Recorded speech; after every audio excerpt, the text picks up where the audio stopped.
ओंकारं बिन्दुसंयुक्तं नित्यं ध्यायन्ति योगिनः कामदं मोक्षदं चैव ओंकाराय नमो नमः।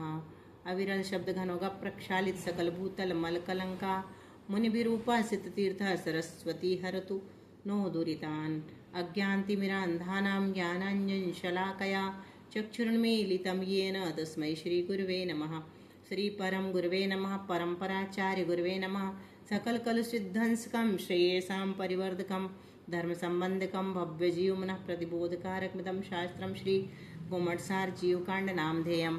अस्य मूल ग्रंथकर्तारः श्री सर्वज्ञ देवाः तदुत्तर ग्रंथकर्तारः श्री गणधर देवाः प्रतिगणधर देवास्तेषां वचोनुसार मासाद्य आचार्य श्री नेमिचंद्र सिद्धांत चक्रवर्ती देवैः विरचितं।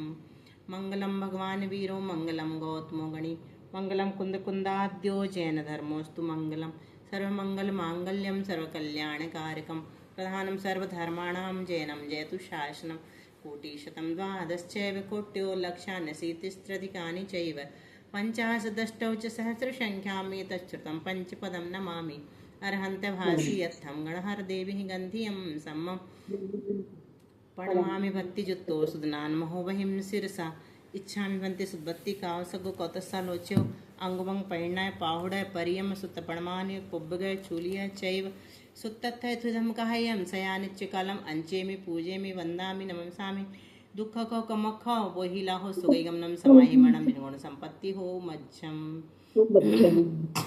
नमो अरहंताणम नमो सिद्धाणम नमो आयरियाणम नमो उवज्जायाणम नमो लोये सव्यसाहूणम श्रुत जलधि पार्गेभ्यः सपरमत विभावना पटुमतिभ्यः सुचरितपोनिधिभ्यो नमो गुरुभ्यो गुण गुरुभ्यः छत्तीस गुण समज्ञे पंचविहाचार कर्ण संदरिसे शिष्यानुग्रह कुशले धम्मायरिय सदा वंदे गुरुभक्ति संयमेन यतरन्ति संसार सायरं घोरं छिन्नन्ति अटकं मम मरणं न पावयन्ति ये नित्यं प्रत्यमन्त्र होम निरता ध्यानाग्निहोत्राकुला षट्कर्माभिरतास्तपोधन धना साधुक्रिया साधवा शीलप्रावरणा गुणप्रहरणाश्चन्द्रार्कतेजोदिका मोक्षद्वारकपाटपाटनभटा प्रीणान्तु मां साधवः गुरुः पान्तु नो नित्यं ज्ञानदर्शननायकः चारित्रार्णव गम्भीरा मोक्षमार्गोपदेशकः इच्छामि भन्ति आर्यवत्ति कावसुक कौतसालोच्यो समनान् समदस समचारि जुत्ताणं पंचविहाचरणम् आर्याणम् आयारादि सुज्ञानवदेशणम् उवज्झायाणं तिरङ्गुणपालं रयाणं सुबसाणं नित्यकालम् अंचेमि पूजेमि वन्दामि नमसामि दुःखखो कमखो वोहिलाहो सुगैगमनं समाहिमणं निर्गुण संपत्ति हो मज्जम्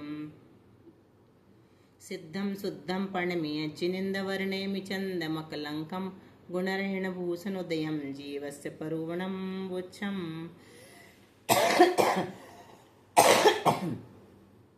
संत शिरोमणि आचार्य गुरुश्री विद्यासागर जी महाराज की जय।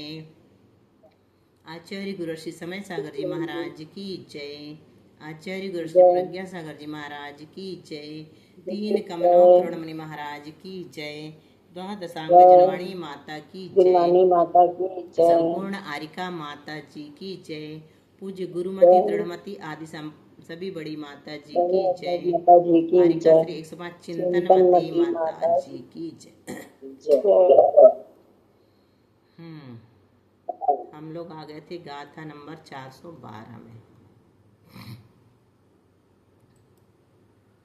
हम देखते हैं यहाँ पर क्या कहने जा रहे हैं आचार्य, है ना।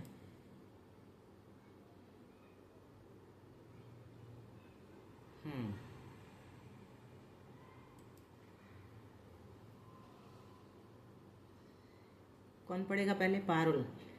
काले च उन्न उड्ढी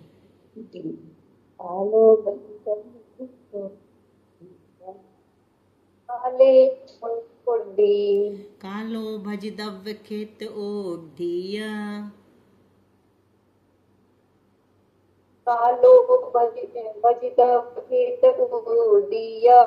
उड्ढी दव पजय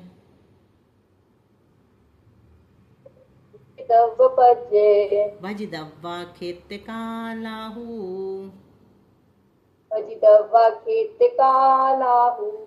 बोलना सरोज। काले च उन्न उड्ढी काले ऊने ओडी कालो भज दव्य खेत ओढ़िय कालो भज दब खेत ओडिया उड्ढी दव पजय उड्डी दब पजय भज दव्वा खेत कालाहू। भज दब्बा खेत कालाहू। तो हमने 4 प्रकार की वृद्धि देखी है। कौन कौन सी? द्रव्य, क्षेत्र, काल और भाव। तो कौन सी वृद्धि होने पर कौन सी वृद्धि एक बार होती है, ये यहाँ पर बताया जा रहा है। पिछली गाथाओं में हम पढ़ते चले आ रहे हैं। तो कह रहे हैं काले चौन उड्ढी, काल की वृद्धि होने पर चौन उड्ढी, 4 प्रकार की वृद्धि होती है। जिस समय काल की वृद्धि होगी उस समय द्रव्य वृद्धि भी होगी, क्षेत्र वृद्धि भी होगी और भाव वृद्धि भी होगी। काल वृद्धि तो हो ही रही है। और खेत उड्डीय भज दव्य कालो, क्षेत्र की वृद्धि होने पर काल की वृद्धि होती है और नहीं भी होती है। भजितव्य ने होती भी है और नहीं भी होती है। उड्डीय दब पज्जय, इसी तरह द्रव्य और भाव की अपेक्षा वृद्धि होने पर भजदब्बा खेत कालाहू, क्षेत्र और काल की वृद्धि भी होती भी है और नहीं भी होती है। परंतु क्षेत्र और काल की वृद्धि होने पर खेत कालाहू, द्रव्य और भाव की वृद्धि अवश्य होती है। अब देखो क्या बताया, किसी को समझ में आया? द्रव्य की वृद्धि होने पर क्या होगा? क्षेत्र वृद्धि तो भजनीय हो जाएगी और काल वृद्धि भी भजनीय हो जाएगी, लेकिन भाव वृद्धि नियम से होगी। कब? जब द्रव्य की वृद्धि होगी तब। द्रव्य की वृद्धि होने पर क्षेत्र की वृद्धि भी भजनीय है, काल की वृद्धि भी भजनीय है। क्षेत्र और काल की वृद्धि भजनीय है, लेकिन भाव की वृद्धि द्रव्य की वृद्धि होने पर नियम से होती है ना।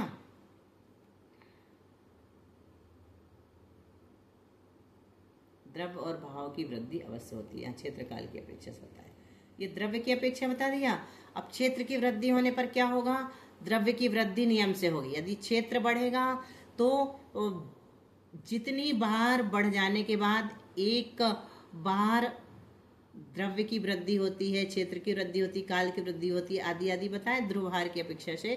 तो वैसा नियम यहाँ पर बताया जा रहा है कि क्षेत्र की वृद्धि होने पर द्रव्य की वृद्धि तो नियम से होगी और काल की वृद्धि भजनीय हो जाएगी, लेकिन भाव की वृद्धि भी नियम से होगी। कौन कौन सी वृद्धि नियम से होंगी? द्रव्य की और भाव की। कब? जब क्षेत्र की वृद्धि होगी तब, लेकिन काल की वृद्धि भजनीय हो जाएगी। अब काल की वृद्धि होने पर क्या होगा? तो द्रव्य की वृद्धि नियम से होगी, क्षेत्र की वृद्धि भी नियम से होगी और भाव की वृद्धि भी नियम से होगी। ठीक है ना। परंतु काल की वृद्धि होने पर इसमें नहीं आएगा था, अलग से चार्ट से बता दिया। अब भाव की वृद्धि होने पर क्या होता है? द्रव्य वृद्धि नियम से होती है, क्षेत्र वृद्धि और काल वृद्धि भजनीय हो जाती है।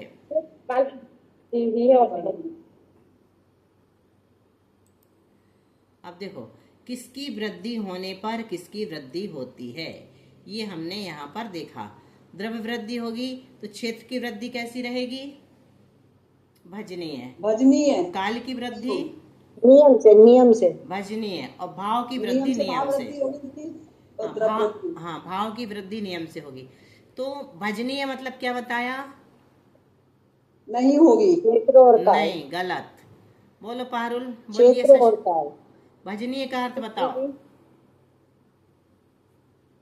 भजनीय का अर्थ वृद्धि होगी भी और नहीं भी। हाँ, बस इतना लगाना सरोज। क्या होगा भजनी का अर्थ? हाँ, क्या बताया आप सरोज? बोलो तुम, पहली बार में तुमने सही नहीं बोला। अभी आपने नहीं बताया, यदि हमने नहीं सुन पाया। अच्छा, नहीं होगी, नियम से नहीं होगी। नहीं, सुनो। कभी होगी कभी नहीं होगी। अब शांत होकर पारुल ने क्या बोला वो सुनो।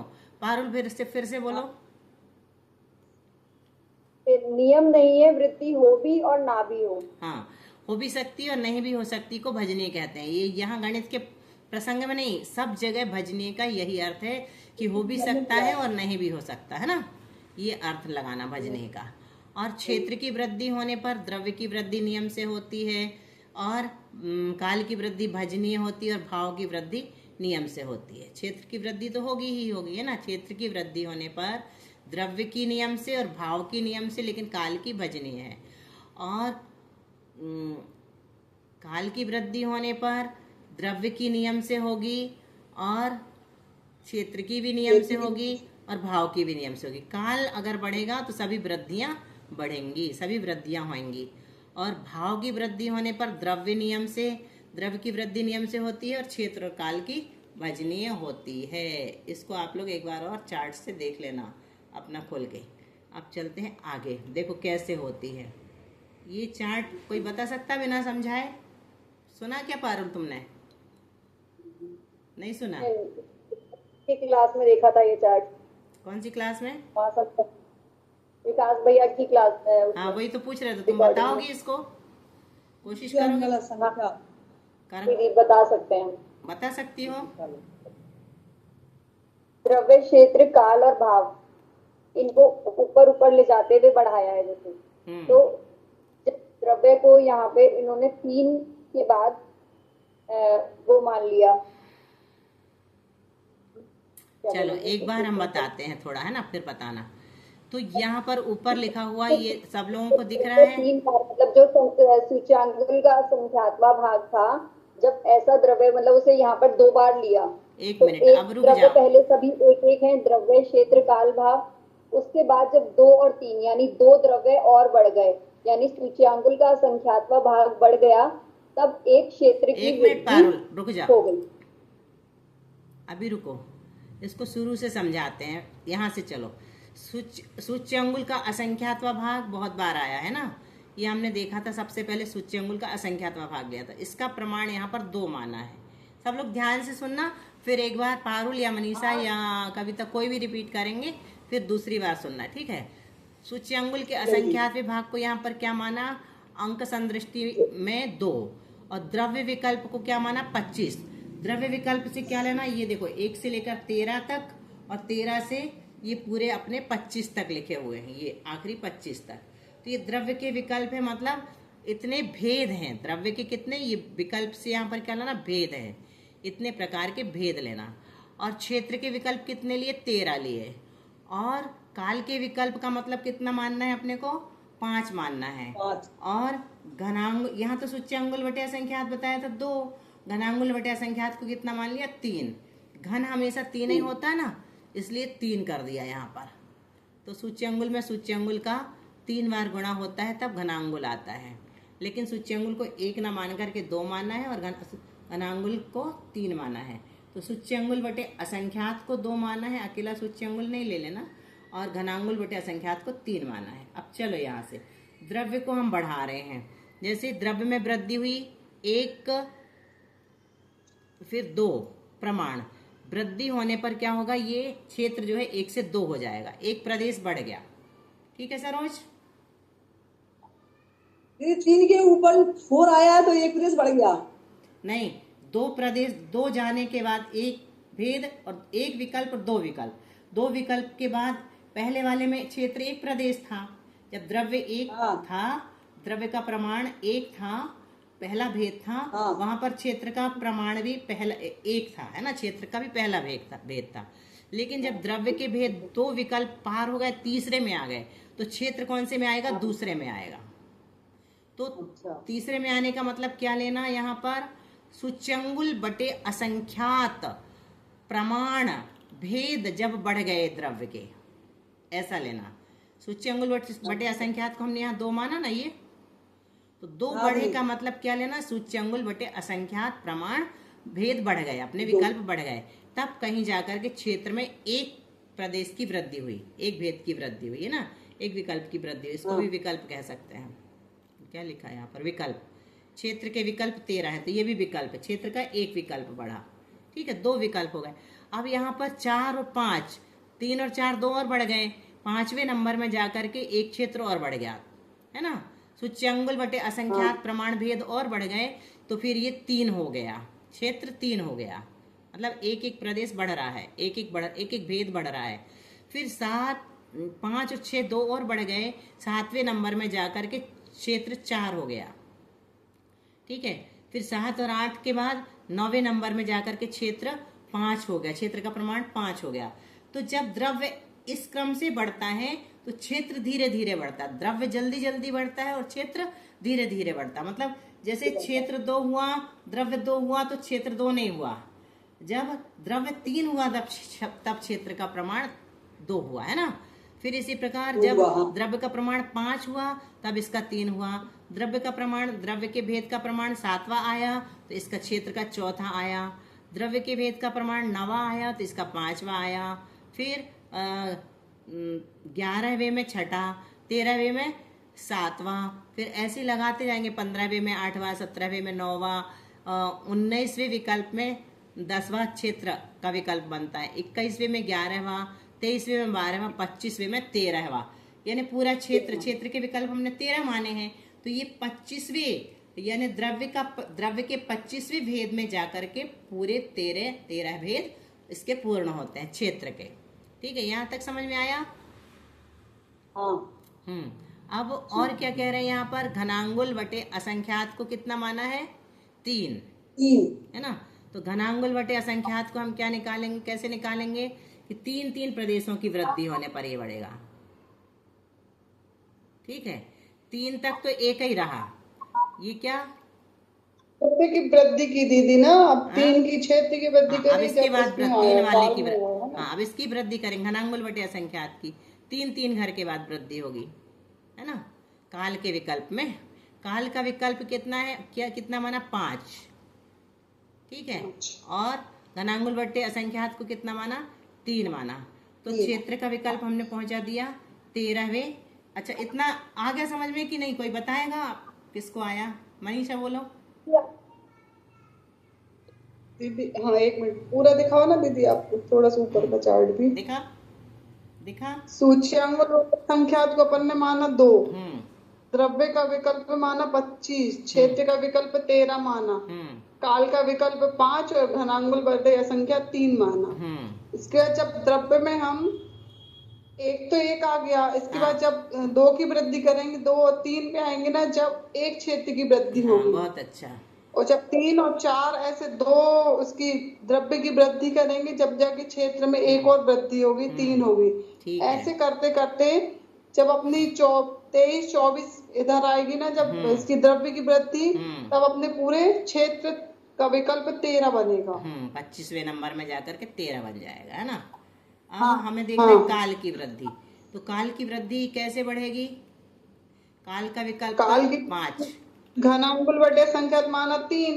जब अपन क्षेत्र की वृद्धि 3 अंक तक कर लेंगे, जब काल की 1 वृद्धि होगी, है ना। 2, 3 और 4 पे आए जब 3, फिर उसके बाद अपन ने 6 तक वृद्धि करी, 3, 6 तक वृद्धि 4, 5 करी, 4, 5, 6 क्षेत्र की वृद्धि करी, तब काल की 1 और वृद्धि होगी। बहुत अच्छा, मतलब 3 क्षेत्र की वृद्धि में 1 काल की वृद्धि होगी, और 6 क्षेत्र की वृद्धि में 1 क्षेत्र की वृद्धि होगी। बहुत अच्छा।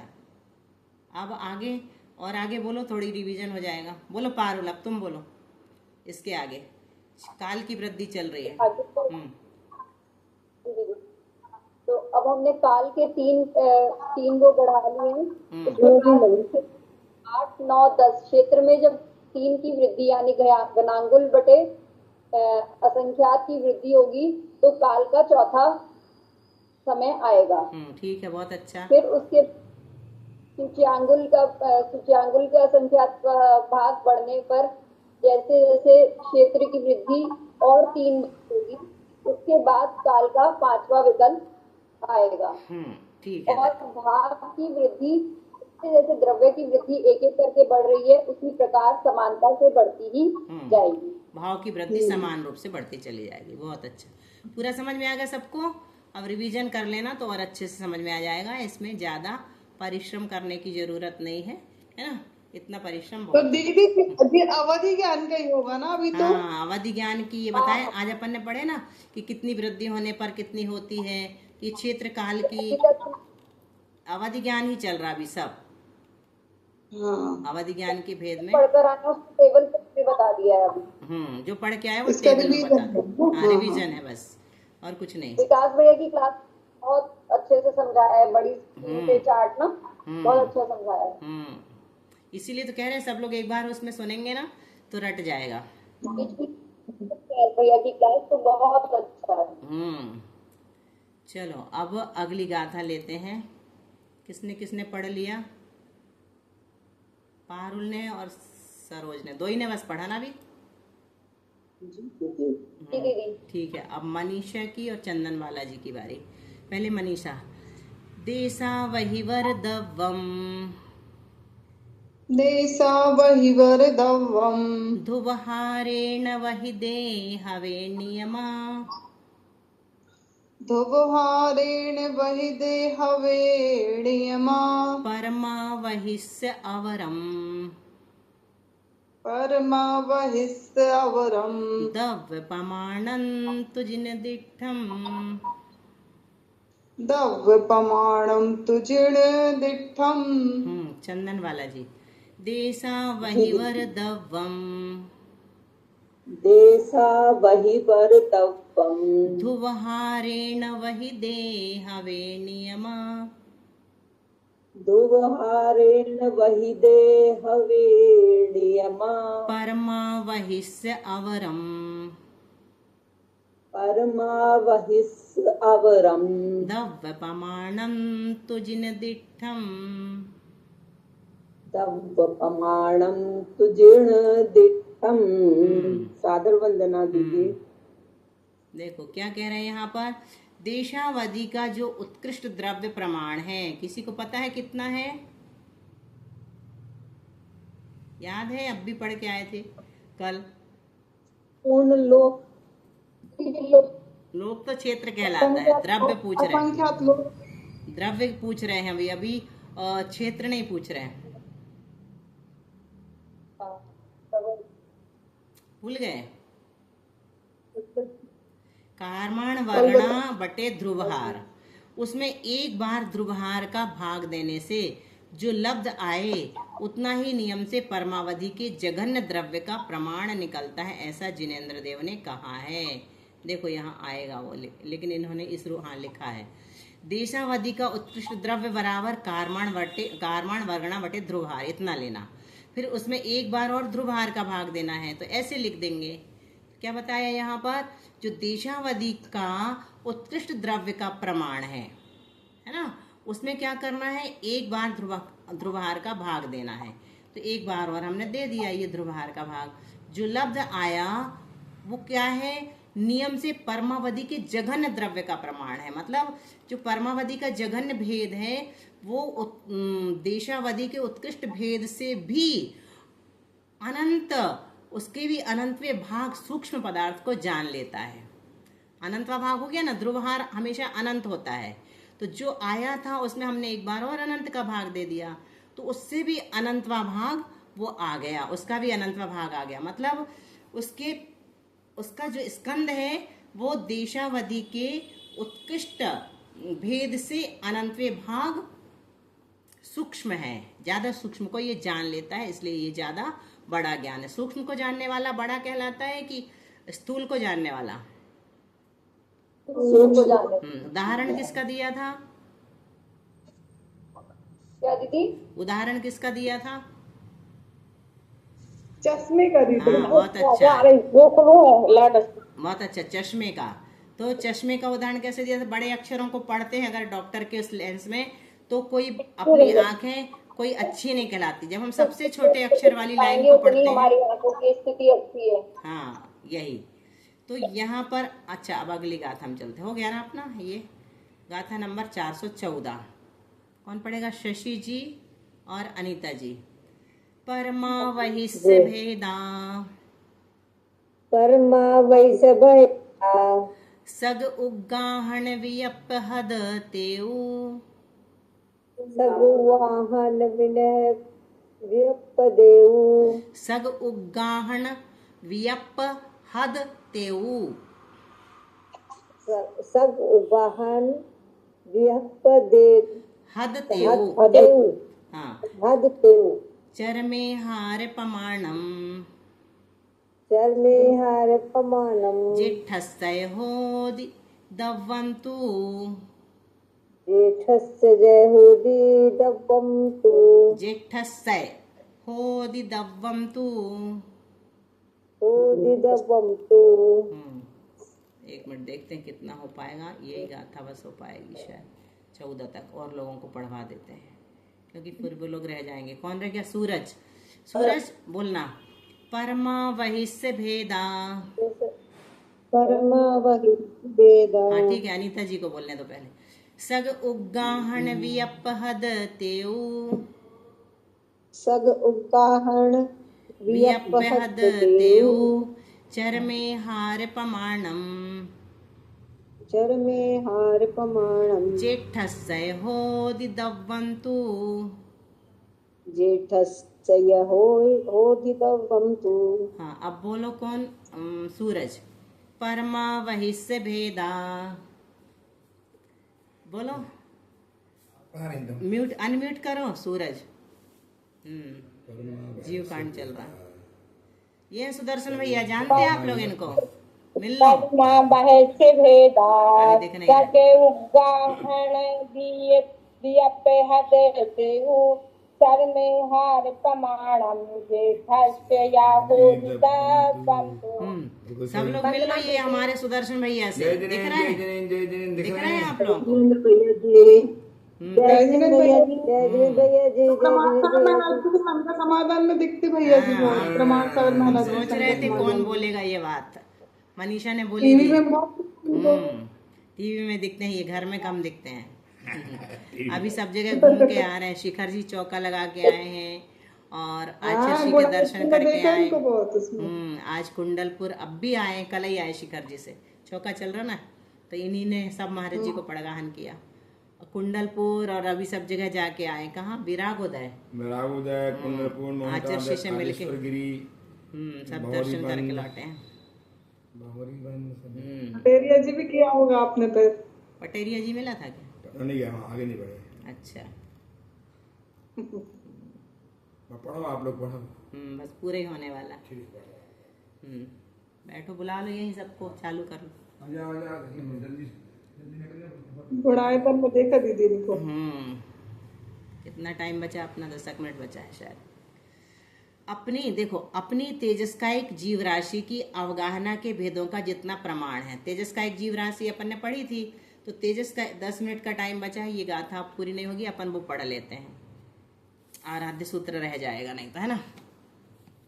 10 मिनट का टाइम अपन इसके लिए रखते हैं। जिस समय मैसेज आ जाता ना कि 10 मिनट बचे हैं, उस समय उसको बंद कर देते हैं।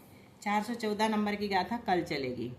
योग और उपयोग के निर्मल रहने पर ही कल्याण संभव होता है। यहाँ तक हमने कल पढ़ा था। योग भी निर्मल रहना चाहिए और उपयोग भी निर्मल रहना चाहिए। जैसे अभी हम लोग क्या कर रहे हैं?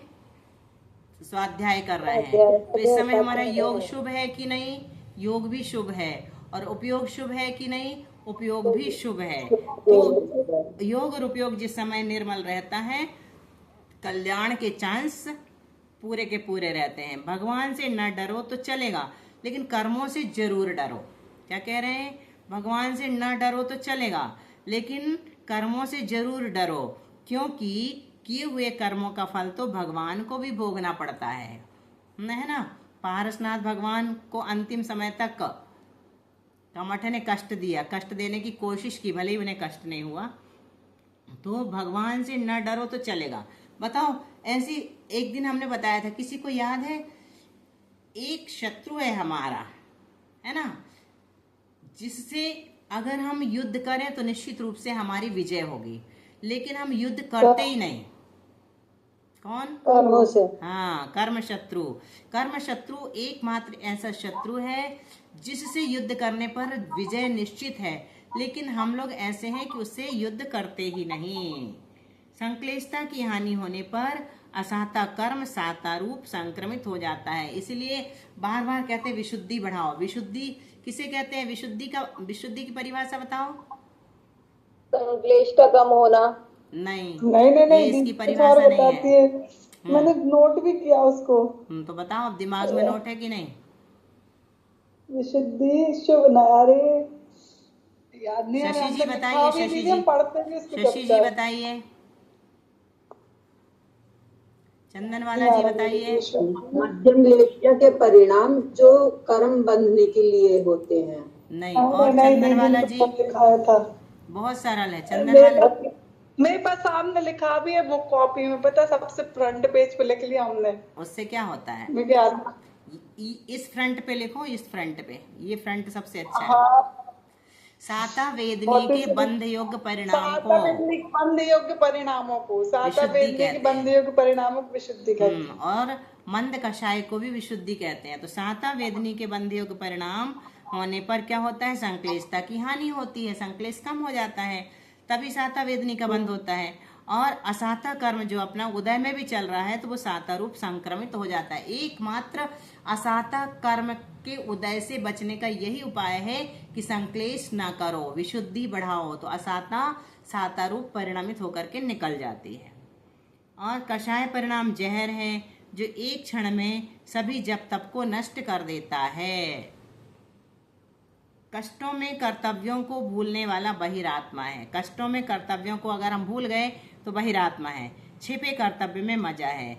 आप सबसे लड़ झगड़ तो सकते हो, लेकिन कषायों में अकेले ही जलना पड़ेगा। प्रत्येक कषाय का काल कितना होता है? अंतर मुहूर्त होता है। अगर आप अंतर मुहूर्त बच गए तो विकार अपने आप शांत हो जाएंगे। जैसे जैसे मोह घटता और योग निर्मल होता, वैसे वैसे गुणस्थान बढ़ता, और जैसे जैसे मोह बढ़ता व योग चंचल होता तो गुणस्थान गिरता है। कितनी अच्छी बात लिखी है ना दीदी? कल हमने शुद्ध भक्ति सुनी थी महाराज जी की, प्रणम सागर जी की, मोबाइल पे। बिल्कुल एक एक चीज समझ में आ रही थी जो अपने इसमें निकल चुका है। अच्छा। ये अपने जो पद संख्या पूरे 20 वो समास सब निकला था, पद समास प्रावत पद पूरा समझ में आ रहा था, एक वर्ड इसका है ना, उसमें पूरा दिया हुआ है। दीदी हमें भी क्या? हाँ, हमें भी भेजना। यहाँ यूट्यूब पे निकल आती, शुद्ध भक्ति डालो ना तो 5-6 महाराज जी की निकल आती है। एक धीर सागर महाराज जी की निकलती, प्रणम सागर की, पूर्णमती माता जी की। भेज देंगे हम, लिंक भेज देंगे। चलो बोलो, जिनवाणी स्तुति तो बोलो। पारुल रिकॉर्डिंग कैसे सुनी आपने? पारुल जिनवाणी स्तुति बोलो, प्राकृत वाली।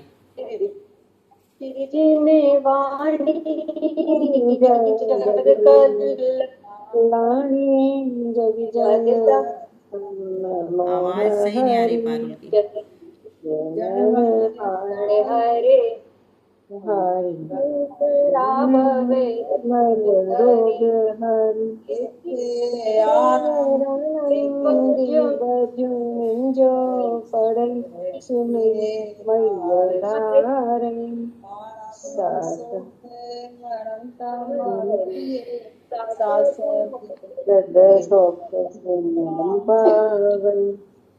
जावाणी के ज्ञान से सूझे लोकालोक, सोवाणी मस्तक धरूं सदा देत हों धूप। हे जिनवाणी भारती तो ही जपो दिन रैन, जो तेरा शरणा गहे सो पावे सुख चैन। द्वादशांग जिनवाणी माता की जय।